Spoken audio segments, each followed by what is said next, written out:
Ya, shalom, selamat pagi. Kembali kita bertemu dalam satu sesi pengajaran yang singkat.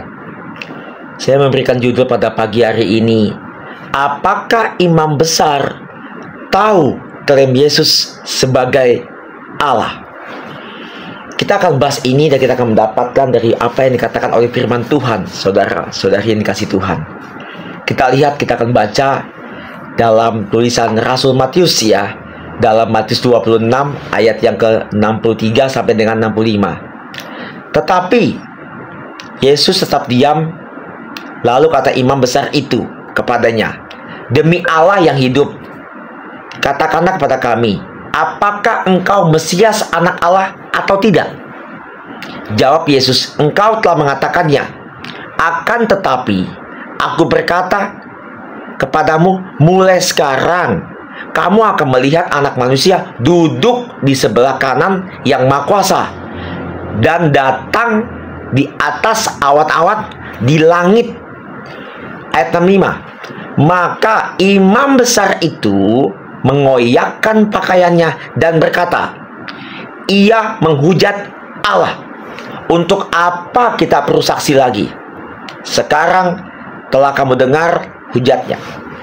Bapak Ibu yang dikasih Tuhan, kalau kita bicara tentang imam besar ini, apa yang dikatakannya? Kita tahu bahwa apa yang dikatakannya itu pada waktu sidang pengadilan Yesus. Dan Tuhan berkata bahwa engkau akan melihat Anak Manusia itu duduk di sebelah kanan yang Maha Kuasa. Karena imam besar menyatakan, berkata kepada Yesus, apakah engkau Mesias anak Allah atau tidak? Nah, ketika Tuhan mengatakan itu, bahwa ia akan melihat Anak Manusia di sebelah kanan Allah, imam besar itu mengoyakkan pakaiannya. Apa yang dimaksud dengan ayat ini? Dalam tradisi Yahudi, mengoyakkan pakaiannya itu berarti satu hal yang tidak pantas dilakukan untuk seorang manusia. Karena kenapa? Ayat selanjutnya kita baca. Imam besar itu mengoyakkan pakaiannya dan berkata, ia menghujat Allah. Jadi mengoyakkan pakaiannya karena Yesus menghujat Allah, menyamakan dirinya dengan Allah. Untuk apa kita perlu saksi lagi? Sekarang telah kamu dengar hujatnya. Nah, kita lihat ayat ini ya. Ini menarik nih. Dari mana imam besar itu tahu bahwa ia atau Yesus menghujat Allah? Saya kutip apa yang dikatakan oleh Nabi Daniel pasal yang ke-7. Kita lihat ya, apa yang dikatakan oleh Nabi Daniel pasal 7 ayat 13 sampai dengan 14. Aku terus melihatnya karena perkataan sombong yang diucapkan tanduk itu. Aku terus melihatnya sampai binatang itu dibunuh, tubuhnya dihancurkan dan dilemparkan ke dalam api yang membakar. Ya, juga kekuatan binatang-binatang yang lain dicabut dan lama hidup mereka ditetapkan sampai waktu tertentu. Nah, 13-nya ini, 14 ya. Aku terus melihat dalam penglihatan malam itu tampak datang dengan awan-awan dari langit seperti seorang anak manusia. Ia datang kepada yang lanjut usianya itu dan dibawa ke hadapannya. 14 nih, ini juga menarik nih. Kepadanya diberikan kekuasaan dan kemuliaan, ya, kekuasaan dan kemuliaan serta kedudukan sebagai raja. Maka orang-orang dari segala bangsa, suku bangsa dan bahasa mengabdi kepadanya.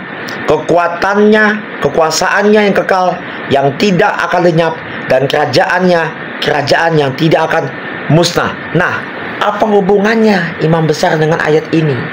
Kitab Daniel. Imam besar tidak mungkin tidak tahu tentang nubuatan Daniel ini. Dia tahu tentang Taurat itu. Daniel mengatakan ada seperti Anak Manusia yang diberikan atau datang lanjut kepada yang lanjut usianya itu kepada Allah.